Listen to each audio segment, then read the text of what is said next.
Sale. Buenos días, yo soy el doctor Humberto Alegría. Es un placer estar con ustedes este día en este curso y agradezco muchísimo la invitación por todos los organizadores del evento.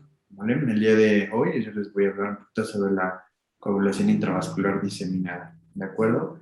Es un tema sumamente importante de la atención de las pacientes que se encuentran en nuestros servicios, sobre todo las que están en áreas de tococirugía, en quirófano, donde se presentan los principales casos o las principales situaciones de hemorragias.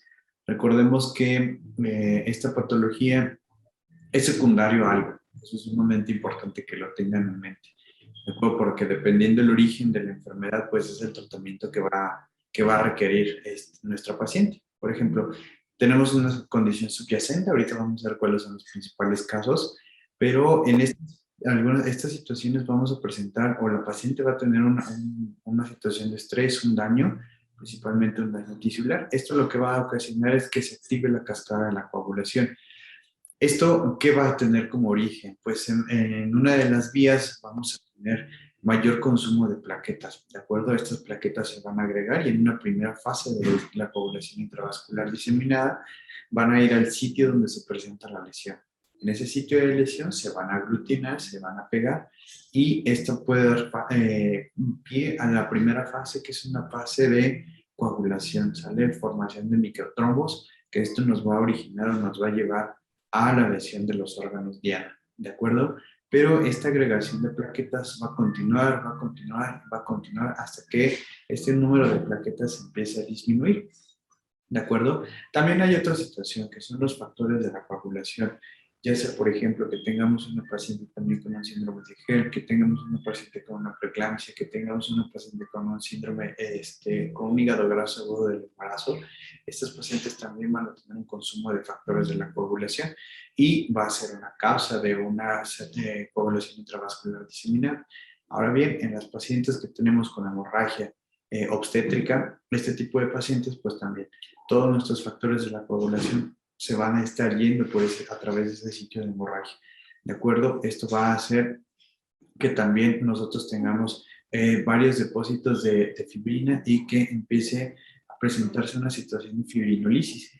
¿De acuerdo? Esto pues obviamente va a alterar la estabilidad del coágulo, va a aumentar los marcadores como el dímero D y al final de cuentas y como último paso vamos a tener alteraciones ya propiamente de la coagulación y con la evidente presencia de sangrado, ¿sale? Entonces, primera etapa, pues vamos a tener una fase de coagulación y en una segunda fase vamos a tener ya, cuando es un poquito más tarde la atención, una fase de hemorragia, ¿de acuerdo? Hay otro tipo de fase de situaciones, por ejemplo, en el daño endotelial, lo que va a ocasionar lo que ya les había mencionado, la formación de trombos y con la subsecuente obstrucción de la microcirculación y datos de isquemia. ¿Sale? Ahora bien, ¿cuáles son las principales causas de una coagulación intravascular diseminada? La más frecuente de todas es la sepsis. Pacientes que tengamos conización intraamniótica, que tengamos una paciente con un feto o más bien con un óbito que ya haya estado retenido para varios tiempo, las pacientes que tenemos con enfermedades, por ejemplo, infecciones de vías urinarias que son temas frecuentes, de acuerdo, la pielonefritis es una de ellas, pacientes con traumatismos, principalmente las hemorragias, y pacientes con cirugías mayores, ¿de acuerdo? Estas son las principales causas. Y recordemos lo que hemos visto, ¿no? La sepsis no es un problema de que la paciente se esté desangrando, pero sí es un problema donde vamos a tener una mayor generación o formación de trombos. ¿Sale? Entonces, una vez que nosotros tenemos ya identificado cuál es el origen de nuestra coagulación intravascular diseminada, pues entonces ahora sí tenemos que echar mano de los principales estudios de laboratorio, ¿de acuerdo? En el caso de la sepsis, pues necesitamos antibióticos, cultivos, para saber o identificar el sitio del chip infeccioso, ¿no? Seccional de orina, etcétera. Ahora bien, para las situaciones de hemorragia obstétrica, por ejemplo, ¿cómo podríamos nosotros saber que nuestro paciente ya está ante una alteración del consumo de factores de la coagulación? Pues para empezar podemos hacer una prueba rápida y sencilla, que es la prueba del tubo rojo. En la prueba del tubo rojo nosotros vamos a tomar una muestra de sangre, la vamos a colocar en este tipo de tubos que pues no tienen ningún anticoagulante. Y nosotros les vamos a dar un tiempo de 8 a 10 minutos. Si durante ese tiempo no hay formación de coágulos, pues entonces ahora sí podemos identificar a este tipo de pacientes, ¿no? Ya podemos estar reconociendo antes de tener unos tiempos de coagulación, que eso estaban aproximadamente 14 minutos, ¿sale? Entonces, si no hay una formación de coágulo entre 8 y 10 minutos, estamos ante la presencia de un problema ya propiamente dicho de coagulación, ¿de acuerdo? Eso sería como que el más importante. ¿Qué otros estudios de laboratorio tenemos? Pues ahorita vamos a ver algunos de ellos, pero principalmente tenemos que solicitar unos estudios de laboratorio con los que nosotros podamos utilizarlos como criterios para el diagnóstico de una coagulación intravascular diseminada. Existen algunos criterios para el diagnóstico en pacientes o en poblaciones no obstétricas, de acuerdo como el ISTH score, de acuerdo, con una puntuación mayor a 5, pues entonces estamos ante una paciente que tiene datos de una coagulación intravascular diseminada. Esto nos podría servir muchísimo para nuestros pacientes ginecológicos. Pero, ¿qué hay en cuanto a las pacientes obstétricas? Para las pacientes obstétricas, el ISTH no nos va a funcionar, ¿de acuerdo? Porque toma en cuenta algunos datos, por ejemplo, los dímeros D. ¿Sale? En este tipo de pacientes, el dímero D, pues bueno, por el simple hecho de estar embarazada, los niveles de se van a encontrar muy elevados. Entonces, no hay un punto de corte con el cual nosotros podamos decir que a partir de esa cantidad ya estamos ante una población. ¿De acuerdo? Otro de los datos es, por ejemplo, los niveles de fibrinógeno. Si ustedes recuerdan, durante el embarazo, las pacientes ya están en un estado protrombótico, ¿vale? Y uno de ellos es el aumento de los niveles séricos de fibrinógeno. Y eso sí se ha visto que a menor cantidad de fibrinógeno, por abajo de 200, mayor es el riesgo de hemorragia. Entonces, si ustedes se dan cuenta, el ISTH toma el fibrinógeno en 1 gramo por litro. En una paciente obstétrica, de entrada ya es un factor de riesgo, ¿sale? Entonces, salen dos estudios donde ellos realizan un estudio retrospectivo donde toman varios casos de pacientes con diagnósticos de hemorragias, ¿de acuerdo? Y ellos utilizan esta clasificación del ISTH, pero la modifican, ¿de acuerdo? Donde ellos no toman en cuenta el dímero D y ajustan los niveles del fibrinógeno, como les había mencionado. ¿De acuerdo? Hay que tener en cuenta que por abajo de 2 gramos por litro, entonces nuestra paciente ya tiene un dato o un factor de riesgo para hemorragia. Entonces, ellos se dieron cuenta que si utilizaban este tipo de criterios o este tipo de valores, pues entonces era más probable que pudieran hacer el diagnóstico de una coagulación intravascular diseminada en mujeres embarazadas. Recordemos también que los niveles de conteo de plaquetas van a estar alterados durante el embarazo y lo vamos a ver principalmente en los casos de preeclampsia severa o en los casos del síndrome de Hellman, ¿de acuerdo? Es aquí por eso que se ajustan estos valores a la población embarazada. Ahora bien, se hace otro estudio, aquí lo pueden ver ustedes, donde tenemos estas dos curvas ROC. ¿De acuerdo? En estas dos curvas ROC, ellos lo que utilizaron fue los criterios para mujeres embarazadas, que es el que ustedes pueden ver en la pantalla del lado izquierdo, en comparación con los criterios del ISTH, ¿sale? Si ustedes pueden ver en esta curva ROC, en la población general, en esta parte de aquí, para los criterios que utilizan en la población embarazada, la sensibilidad es buena de un 78%, pero si ustedes ven la especificidad es hasta de un 97%. ¿De acuerdo? Pero ¿qué pasa con el ISTH en la mujer embarazada? De forma general, la sensibilidad, pues sí es muy alta, pero su especificidad es extremadamente baja. Es por eso que también este grupo de colaboradores, de investigadores, lo que ellos sugieren es que en la paciente obstétrica se utilice esta tabla, ¿de acuerdo? Estos criterios de Jerez para que nosotros podamos hacer un diagnóstico oportuno de una coagulación intravascular diseminada en la mujer embarazada. Ahora bien, eso es en cuanto a los criterios. Ya vimos que necesitamos unos tipos de coagulación, necesitamos una biometría hemática y también necesitamos unos niveles de fibrinógeno. En ocasiones, estos no los podemos tener a la mano, pero si nosotros en nuestros hospitales contáramos con este tipo de estudios que se llaman tromboelastógrafos, donde, por ejemplo, en este tromboelastógrafo, lo que vamos a observar es, por ejemplo, que la coagulación está dividida, ¿de acuerdo? Vamos a ver en qué tiempo tarda en hacer efecto los tiempos de los factores de la coagulación, en qué tanto tiempo va a tener la fuerza del coágulo y también la estabilidad de nuestros coágulos, ¿de acuerdo? Este es un estudio, pues no está siempre en todos los hospitales, pero es de suma importancia. Y no solamente nos va a ayudar para hacer un diagnóstico, este también me va a decir específicamente qué es lo que necesito para controlar una hemorragia. Ya sea que nosotros tengamos que utilizar plasma fresco congelado, que tengamos que utilizar crioprecipitados, que tengamos que utilizar plaquetas o fibrinógeno o el ácido tranexámico. ¿De acuerdo? En este tipo de estudios solamente se toma una muestra de sangre y lo que vamos a hacer es colocarla en unos recipientes. ¿De acuerdo? En esos recipientes se va a hacer el estudio, la máquina lo va a realizar y nos va a dar unas imágenes como la que ustedes están viendo ahorita del lado derecho. En este tipo de imágenes, pues bueno, vamos a tener diferentes morfologías. Y, por ejemplo, para nuestra paciente, de una paciente que ya tiene una coagulación intravascular diseminada y se encuentra en una fase hemorrágica, así lo vamos a ver, ¿de acuerdo? Una imagen en copa de champán. Este tipo de imágenes, pues quiere decir que la coagulación está tardando muchísimo en iniciar, que nuestro coágulo no tiene una firmeza suficiente y que tanto los niveles de fibrinógeno como las plaquetas están extremadamente bajas y también nuestros que esto entonces nos va a dar la pauta para que nosotros empecemos a utilizar varios factores, ¿de acuerdo? Varias sustancias que van a hacer que mejoren. Ahorita les voy a enseñar más o menos cómo es lo que se tiene que hacer para la reanimación. Ahora, eso es en cuanto a estudios de laboratorio, pero lo más importante, como lo había mencionado al inicio de la charla, en este tipo de pacientes, primero tenemos que identificar cuál es la causa o el motivo que nos está llevando a una coagulación intravascular diseminada. Si no es una paciente con sepsis y, por ejemplo, en el caso de nuestro curso, si es una paciente que tenemos ante una hemorragia obstétrica, tenemos que identificar signos clínicos tempranos, ¿de acuerdo?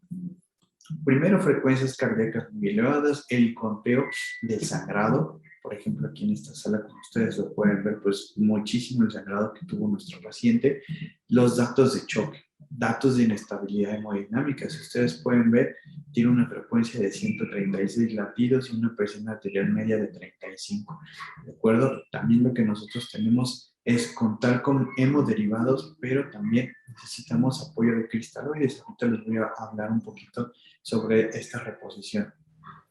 Pero sumamente importante, datos clínicos, ¿de acuerdo? Esta es una paciente que tuvimos en la sala de labor, en el servicio de tococirugía. Este paciente tuvo una hemorragia obstétrica secundaria a una otomía uterina y un desgarro cervical bilateral. Se activa el código Mater, nos piden a nosotros como terapia intensiva que acudamos a la valoración de la paciente. Si ustedes se dan cuenta, nosotros detectamos cifras tensionales medias no perfusorias, datos de inestabilidad con una taquicardia de 136 latidos por minuto, un índice de choque pues evidentemente por arriba de 1.7, que ese es el punto de corte específico para datos de choque y mayor riesgo de ingreso a la unidad de cuidados intensivos. Esta paciente, un problema que tenía es que era RH negativo, ¿de acuerdo? Y en el hospital no tenemos RH negativo.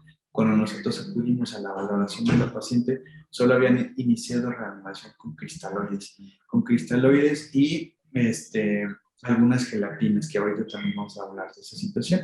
Entonces, lo que tenemos que hacer y que ustedes deben de recordar es primero meterla a presiones arteriales perfusorias. Por eso es que ustedes aquí están viendo las bombas de infusión. Nosotros ya habíamos indicado la administración de noradrenalina, que es la de arriba, y de vasopresina. Esta paciente requirió niveles o dosis muy elevadas de vasopresores. ¿Para qué? Para mantener esto, ¿no? Un llenado capilar, una macrocirculación adecuada, ¿sale? Para evitar datos de choque. Ahora, este es otro tipo de paciente que recibimos, una paciente con antecedentes de un embarazo de 22 semanas de gestación, que había sido tratada con inhibidores de actividad uterina. La situación es que ella pues sigue con dolor, y cuando llega el servicio de urgencias nos las envían así, con una hematuria franca, con datos de gingivorragia, ya tenía epistaxis, ya tenía petequias, ¿de acuerdo? Se hace un ultrasonido y se hace un diagnóstico de desprendimiento prematuro de placenta no inserta. Entonces pueden ver aquí la cantidad de sangrado y la formación de coágulos, que esta patología también es una de las más frecuentes, junto con la embolia de líquido amniótico, como casos de una coagulación intravascular diseminada, ¿de acuerdo? ¿Qué fue lo que tuvimos que hacer con la paciente? Pues lo que tuvimos que hacer con la paciente fue solamente primero quitarle el foco, darle el tratamiento una vez identificada la causa de la coagulación y posteriormente lo que tuvimos que hacer fue darle los hemoderivados necesarios. ¿De acuerdo? Después de una larga estancia en la terapia intensiva, pues a la paciente le fue bien. Y esto es lo que yo les mencionaba, ¿no? O sea, si nosotros tenemos una paciente con factores de riesgo. Si nosotros tenemos alguna paciente donde ya le identificamos, por ejemplo, que tiene un foco infeccioso y de pronto empezamos a notar que la cuenta de plaquetas empieza a disminuir, que los niveles de fibrinógeno no se están consumiendo, si de pronto vemos que empieza con sangrados a nivel de sitios de punción, si nosotros vemos que de pronto la paciente empieza con formación de petequias, pues entonces lo primero que tenemos que sospechar, pues es una coagulación intravascular diseminada, ¿de acuerdo? Después de ahí, pues lo que tenemos que hacer, pues ahora sí, una vez utilizados los criterios para clasificarla y hacer su diagnóstico, y una vez teniendo la sospecha e identificando el origen de la coagulación intravascular diseminada, pues ahora sí ya viene el tratamiento. Estos son varios estudios que se han realizado para la reanimación o guiar una reanimación ante pacientes con choque, o pacientes con choque hemorrágico. Ustedes pueden ver aquí dos tipos de gráfica, tipo Forest Plot, donde ellos hacen comparaciones, por ejemplo, de pacientes a los que se les administra albúmina y pacientes a los que se les administra soluciones salinas. Si ustedes se dan cuenta, todos los estudios tocan la unidad, por lo tanto, no hay una diferencia estadísticamente significativa. Ahora bien, las soluciones como las gelatinas o las soluciones salinas, también cuando se utilizaron para las reanimaciones, pues no hay una diferencia estadísticamente significativa que se vaya tanto por uno como para la otra, ¿de acuerdo? ¿Cuál es la cuestión aquí? Por ejemplo, ustedes están viendo este recuadro donde dice que utilizar este tipo de soluciones, pues lo único que hizo fue que nuestras pacientes tuvieran mayor riesgo de terminar una terapia de reemplazo renal. Acuérdense que este tipo de pacientes van a tener una lesión renal, primero por el origen o la causa que nos llevó a la coagulación intravascular diseminada, segundo por la pérdida importante de volumen sanguíneo, tercero por la disminución de la presión perfusoria y nosotros le estaríamos agregando otro factor que es la administración de soluciones como las gelatinas. ¿De acuerdo? Es por eso que estas no están recomendadas como, o más bien para la reanimación o como expansor de volumen. ¿De acuerdo? ¿Qué se está demostrado que sí funciona? Las soluciones con albúmina. ¿De acuerdo? ¿Por qué estas soluciones sí van a funcionar? Porque una cosa sola es tratar de mejorar lo macrohemodinámico, pero en ocasiones nosotros dejamos un poquito de lado la microhemodinamia. ¿De acuerdo? Por ejemplo, en este tipo de pacientes, más bien, en todos nosotros debemos recordar que tenemos una capa de glicocálix. El glicocálix lo que va a ocasionar o lo que va a mantener es una barrera. ¿De acuerdo? Va a mantener que nuestras barreras se encuentren íntegras.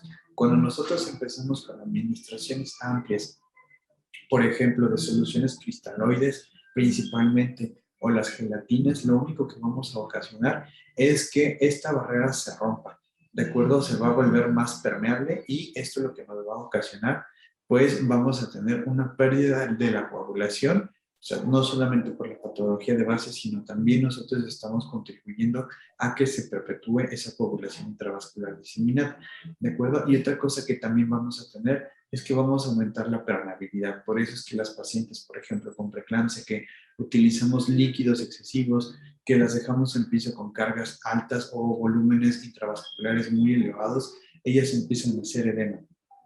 Recordemos que una solución sola, sin el aporte de albúmina, como en estos estudios, del 100% de esa solución, solamente el 70% se va a fugar al tercer espacio y un 30% va a quedar intravascular. ¿Qué pasa si nosotros le agregamos un frasco de albúmina a nuestra solución? Pues esa albúmina lo que va a hacer es que la solución se quede más tiempo en el espacio intravascular. ¿Por qué? Porque la albúmina se encuentra aquí en el glicocálix y su función es darle unión. ¿de acuerdo? Mantener esas uniones estrechas. Entonces, si nosotros colocamos albúmina en la solución que le vamos a transfundir, pues vamos a evitar que tengamos una lesión al glicocálice y por ende evitamos todas estas complicaciones. ¿De acuerdo? Esa es la importancia. Ahora bien, ¿qué es lo que tenemos que hacer? Ya vimos que debemos usar los cristaloides siempre y cuando estén o les estemos administrando albúmina, pero lo más importante con estos pacientes es identificar cuál es el sitio del sangrado, lo que atañe a nuestro tema del día de hoy, y darle un control, ¿de acuerdo? Vamos a yugular ese sangrado. No solamente es quedarnos viendo, no solamente es estar dando puntos o estar dando masajes esperando a que, por ejemplo, termine o mejore el tono uterino. ¿De acuerdo? Tenemos que echar mano de varias prácticas. Por ejemplo, esta es una paciente que también tuvimos con una hemorragia obstétrica mayor severa, secundaria a una atonía uterina, ya se le habían tratado los uterotónicos, pero persistía el sangrado. Se tuvo que hacer una técnica SEA mientras estábamos dando la reanimación con los cristaloides y vasopresores y mientras hacía efecto el uterotónico pusimos las pinzas, deja de sangrar y miren, solamente esperamos a que hagan efecto todos los uterotónicos y como se pueden dar cuenta, pues se controló el sangrado, evitamos que la paciente siguiera sangrando, evitamos que la paciente siguiera perdiendo volumen y al retirar la segunda pinza, pues si se dan cuenta, ya estaba controlado el sangrado. ¿De acuerdo? Nosotros evitamos que se desangrara por consumo de coagulación. ¿De acuerdo? De factores de la coagulación. Ahora bien, hay otras técnicas quirúrgicas, ligaduras vasculares, suturas compresivas, técnicas Gala, pero bueno, estos procedimientos ya son más invasivos, ya esto sí ya lo tiene que hacer alguien con experiencia, pero recordar algo muy importante, previo al inicio de un procedimiento quirúrgico, siempre hay que darles el manejo para evitar el consumo de los factores de la población o dar una reanimación guiada, ¿de acuerdo? Porque es importante guiar una reanimación, por lo que les habíamos mencionado. Por ejemplo, si nosotros solamente damos plasmas frescos congelados para evitar la coagulación, pues fíjense, o sea, la cantidad de factores de la coagulación que tiene este tipo de sustancias, los plasmas frescos congelados. Existen en el mercado algunos otros, como el Confidex, que este tipo de soluciones van a tener muchísimos factores de la coagulación, ¿de acuerdo? Aunque también van a tener proteína C y proteína S. ¿Cuál es el motivo de que tengan proteína C y proteína S? Dado que si solamente tuvieran factores que ayuden en la coagulación, aumentaremos el otro riesgo, la formación de trombos. ¿De acuerdo? Por eso es que también necesitamos este tipo de anticoagulantes. ¿Sale? Pero pues obviamente si nosotros tuviéramos este tipo de sustancias a disposición, pues entonces lo usaríamos y esto evitaría que usáramos grandes cantidades de volumen. ¿De acuerdo? ¿Qué otras situaciones? Por ejemplo, las pacientes que nosotros tenemos con preeclampsia severa, que tienen plaquetas peines, con propuestas trombocitopénicas trombóticas, o que ya tienen un consumo de plaquetas por hemorragia, lo que podemos utilizar es la desmopresina. En la desmopresina, estas van a ser las cualidades de la desmopresina, va a aumentar el factor de von Willebrand, el factor 8, va a aumentar la concentración de calcio intracelular y va a favorecer la formación no solamente de plaquetas, sino que las poquitas plaquetas que tenga nuestra paciente se van a adherir, ¿de acuerdo? Y van a mejorar su función. ¿Sale, vale? Entonces, si nosotros usamos desmopresina a 0.3 microgramos por kilo, pues vamos a disminuir hasta un 25% la cantidad de derivados sanguíneos, 23% la pérdida sanguínea total y el riesgo de recuperación, ¿de acuerdo? Solamente hay que cuidar los efectos adversos como la hipotensión, el enrojecimiento y los riesgos de evento trombótico, por lo que ya les había mencionado. Ahora bien, el ácido tranexámico, súper bueno también, es administrar un gramo por vía intravenosa lenta y vigilancia. Si continúa, más bien si el sangrado cede, pues solamente le daremos vigilancia a la paciente.